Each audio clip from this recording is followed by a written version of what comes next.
A box B1 contains one white ball, three red balls, two black balls. The description of the second bag and third bag are given. The question is, if one ball is drawn from each of the boxes B1, B2 and B3, the probability that all three drawn balls are of the same color. So, if I write the event, E is the event of drawing one from each of those bags, one ball from each of those bags, and all of them are of the same color. So it is like white, white, white, or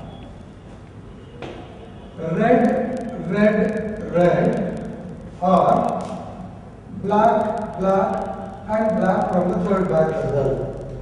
So if I check the probability of the event, because these three are mutually exclusive, probability of B is probability of drawing white from each of those three bags plus probability of drawing red from each of those three bags plus probability of drawing black from each of those three bags.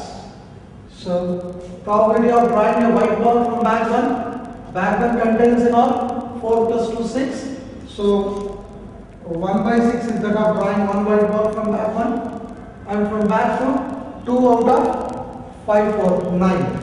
So 2 out of 9, and with the third bag, 3 out of 12.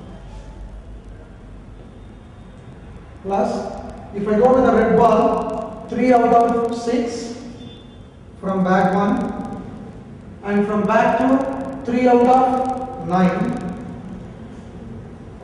And from bag 3, 4 out of 12. Plus, and when we go for the black ball, 2 out of 6 from the first one, 4 out of 9 from the second, and 5 out of 12 from the third. So simplifying this, 54 or 108 into 6 is 648. So if I take 648 in the denominator, then this one would be 6 plus 36 plus 40. So 42 plus 40, 82 by 648. That is option 1.